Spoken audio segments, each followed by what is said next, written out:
Bonjour, aujourd'hui sur la plateforme monimmeuble.com, nous accueillons Emmanuel Paris, directeur de la société Drieux-Combalusier. Alors bonjour Emmanuel. Bonjour Isabelle, merci de votre accueil.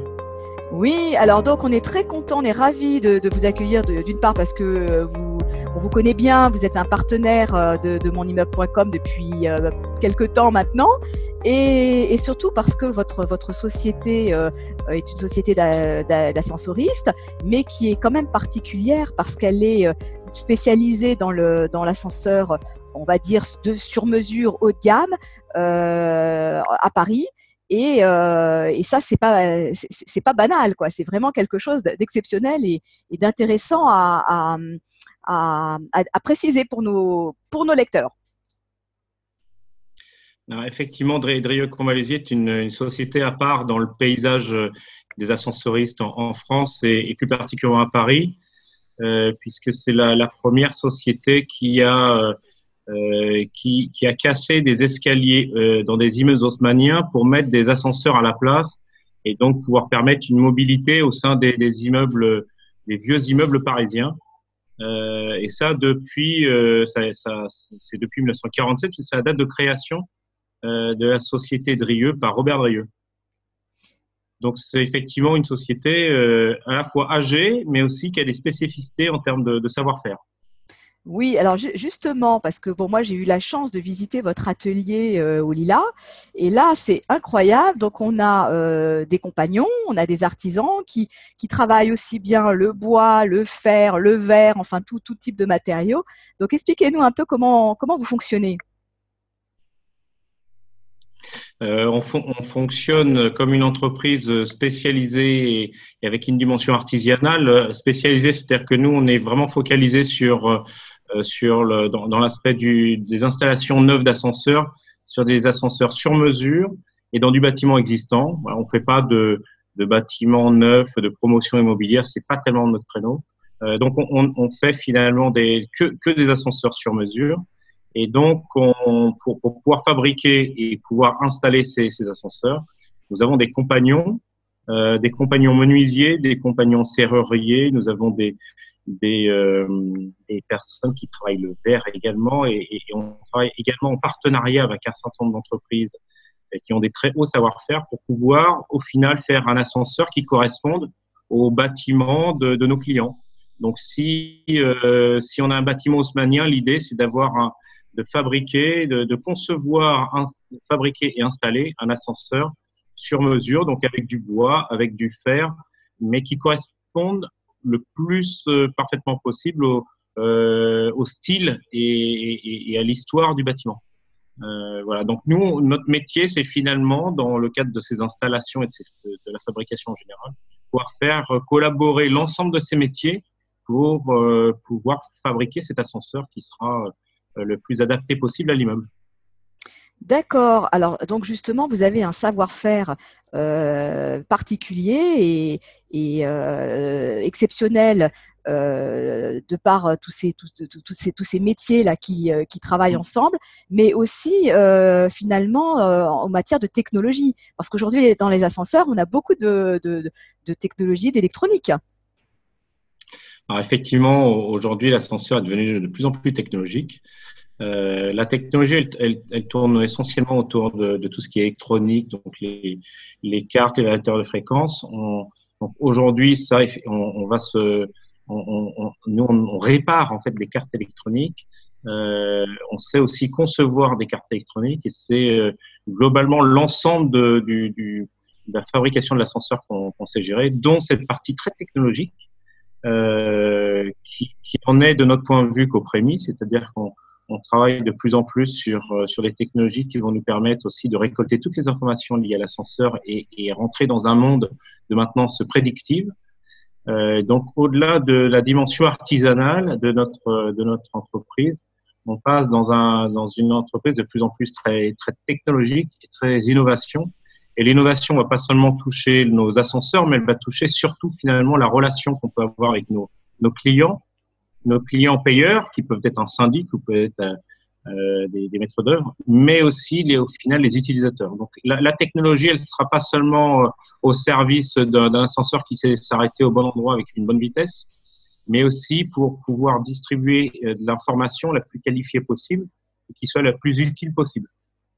D'accord. Alors ça, on va revenir là-dessus parce que c'est un point très important, la relation client et puis la qualité du service, le service après-vente aussi.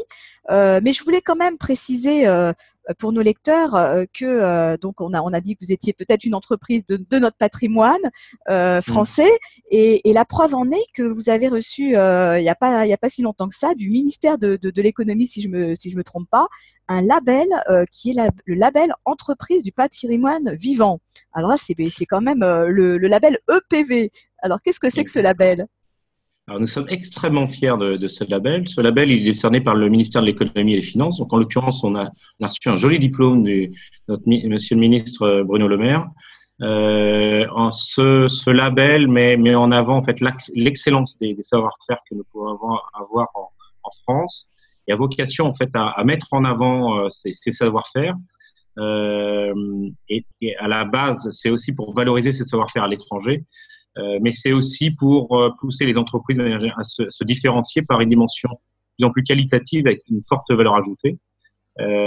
Donc, nous quand on a eu connaissance de ce label, on s'est dit qu'on avait tous les moyens de l'obtenir parce qu'il y a un vrai savoir-faire à la fois artisanal, mais également la dimension transmission des savoir-faire et puis notre volonté de communiquer de plus en plus sur ces savoir-faire.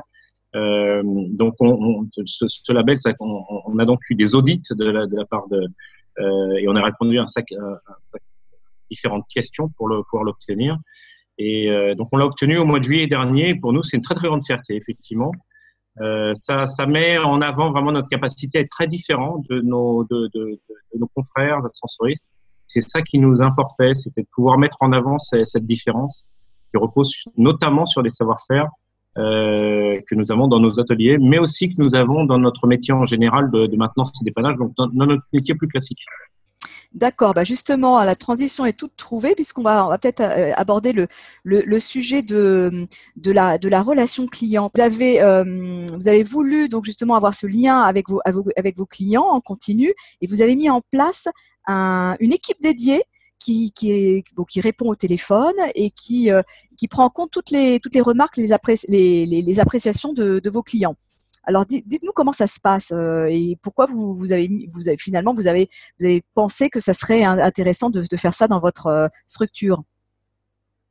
En fait, nous sommes avant tout une société de service, c'est-à-dire qu'on a beau installer des ascenseurs et on a beau les fabriquer, notre premier métier, ça reste la maintenance des ascenseurs. Donc, la maintenance, ça reste un métier de service. Le métier de service, de notre point de vue, on se différencie par une bonne relation client. Qu'est-ce que c'est qu'une bonne relation client? C'est pouvoir communiquer de la manière la plus régulière, la plus fiable possible avec nos clients. Et donc, effectivement, on a investi sur une structure dédiée qui est en interne chez nous avec 2 personnes dans le métier de suivre et d'animer l'ensemble des demandes de nos clients qui peuvent être des demandes très, très simples. Mais aussi des demandes beaucoup plus complexes et donc les animer d'une manière transverse, c'est-à-dire qu'on a quand même beaucoup de métiers dans notre entreprise, hein, des métiers soit dans des ateliers, soit de modernisation d'ascenseurs, soit de maintenance d'ascenseurs, avec des métiers commerciaux également, des métiers très opérationnels, bref, des populations très variées. Et donc, il faut, quand on a une demande de notre client, il faut être sûr qu'on fait une réponse non pas à ce client, non pas qui correspondent à ce que nous on a envie de lui répondre, mais qui correspondent bien à ses attentes. C'est une grande différence et donc c'est pour ça qu'on a investi sur des personnes qui sont à l'écoute toute la journée pour répondre aux demandes de nos clients et d'une manière générale d'animer et de piloter l'ensemble de ces réponses pour être sûr que déjà nos délais de réponse sont très satisfaisants et pour être sûr que notre réponse est également très qualitative. Donc, c'est vraiment une dimension à la fois de réactivité dans nos réponses et de qualité dans nos réponses. Et on pense que c'est des choses qui vont nous différencier de manière très importante dans le futur vis-à-vis de nos confrères. D'accord. Et puis moi, j'imagine que on vous parle au téléphone et qu'on vous donne des indications importantes, ces informations-là sont des sources qui vont vous permettre peut-être d'améliorer toujours le service et puis aussi d'intervenir plus rapidement ou moins souvent dans les immeubles parce que, comme vous nous l'avez expliqué, vous allez pouvoir travailler en amont sur des problématiques d'entretien, de panne ou autres. Donc finalement, c'est intéressant aussi pour vos équipes d'avoir ces informations. C'est très intéressant, effectivement. Il y a plusieurs dimensions dans ce que vous dites. Il y a la dimension des personnes qui sont vraiment dans le pôle relation client, qui sont là pour échanger avec nos clients et qui nous permettent aussi de remonter des zones principales, soit d'insatisfaction, soit satisfaction, au contraire, et donc de mieux accentuer nos actions avec des priorités plus importantes. Et ça, quand on gère une entreprise, c'est fondamental de prioriser nos actions. Et donc d'aller sur les bons sujets et ceux qu'attendent nos clients, c'est fondamental. Il y a aussi la dimension plus techno d'une manière générale dans notre entreprise, toutes les remontées d'informations clients qu'on peut avoir, que ce soit de l'ascenseur ou du client ou d'autres outils, mais qu'on puisse de plus en plus savoir analyser et pouvoir justement anticiper un certain nombre de besoins de nos clients. Ça, c'est très, très important. Et donc, à la fois, on met des outils, on met des personnes en face de ça pour pouvoir avoir une meilleure analyse, une analyse plus fine et donc des plans d'action beaucoup plus élaborés. Et je pense que vous avez, excusez-moi Emmanuel, mais je pense que vous avez aussi obtenu des résultats grâce à ça, parce que j'ai l'impression que le taux de disponibilité des ascenseurs est pratiquement à 100%, enfin bon, on va dire 98,8% ou quelque chose comme ça, et que finalement, ça réduit considérablement les pannes et puis les interventions. Je confirme. Alors, il y a aussi tout le travail qui a été fait en amont, c'est-à-dire on a dissocié les équipes de maintenance et les équipes de dépannage parce qu'on est convaincu qu'une très bonne maintenance, ça permet de réduire considérablement le nombre de pannes. Et au final, le principal désagrément qu'on peut avoir dans nos ascenseurs, c'est une panne. Et la panne, et puis après le temps de dépannage. Donc déjà, si en amont, avec une bonne maintenance, on arrive à réduire le nombre de pannes, on a fait déjà un gros travail dans notre métier. Et donc, c'est pour ça qu'on a constitué des équipes vraiment spécialisées dans la maintenance qui nous permettent d'avoir une maintenance de très bonne qualité. Ça, c'est le premier axe. Le deuxième axe, c'est comment on fait en sorte que nos équipes soient plus réactives. Et donc, c'est pour ça aussi qu'on a fait des équipes dédiées. C'est pour qu'elles soient vraiment disponibles et donc réactives et qu'on puisse être sur un site très rapidement pour qu'au final, notre appareil ait un temps d'indisponibilité le plus réduit possible. Et effectivement, là-dessus, on est très content, on avance avec une très forte tendance d'amélioration de manière générale pour un taux de dispo dont on estime qu'il fait partie dans le très haut du panier du marché parisien. Et alors, je crois aussi que vos techniciens sont équipés de 2 roues. Donc, il y a aussi ce côté proximité et rapidité. C'est-à-dire que, bon, en plus, je crois ils ont vous avez un système de GPS. Donc, voilà. Donc, il y a aussi cette possibilité d'intervenir très rapidement parce que équipé pour. Voilà. On a effectivement investi sur un parc de scooters. Donc, tous nos techniciens sont équipés de scooters pour être plus réactifs. On a investi énormément pour leur sécurité, c'est très important pour qu'ils puissent se déplacer rapidement, mais en toute sécurité. Et au-delà de ça, on travaille sur un certain nombre d'outils qui leur permettent à nos techniciens d'avoir une information plus qualifiée et donc aussi d'arriver sur un site avec une information la meilleure possible pour que le dépannage soit le plus rapide possible. Donc ça, c'est important et on a un certain nombre d'outils qui nous permettent ça. On travaille à d'autres outils qui sont plus en lien avec nos clients, qui sont des applications, qui vont permettre aussi à nos clients de dire quel type de panne, comment et où est-ce qu'il faut accéder.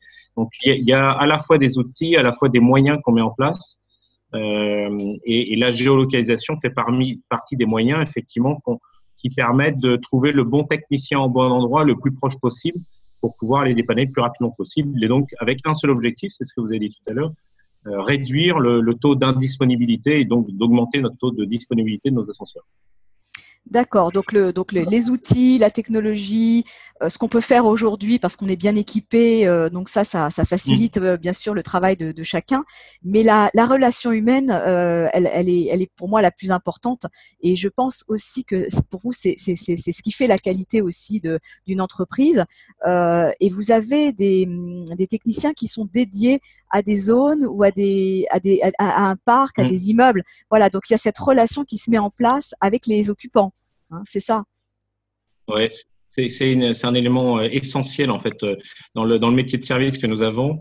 La dimension technique et humaine et l'humain est bien finalement le plus important. C'est-à-dire qu'on a un certain nombre de clients qui connaissent leurs techniciens depuis des années et qui me disent surtout je changerai pour rien au monde de technicien.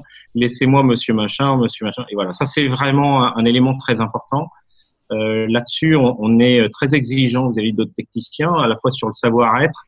Il y a le savoir-faire, mais il y a le savoir-être qui est au moins aussi important. Et ça c'est vraiment essentiel. On travaille beaucoup, on déploie en ce moment là, des formations justement pour nos techniciens, pour aussi les accompagner dans cette relation avec les clients, parce que c'est finalement pas si simple que ça. Nos techniciens peuvent être confrontés à des clients sur lesquels on a un problème de panne qui génère beaucoup d'insatisfaction alors que l'appareil est en panne depuis très peu de temps. Mais il faut savoir communiquer dans ces moments-là, il faut savoir apaiser la relation et créer vraiment une vraie relation partenariale avec nos clients.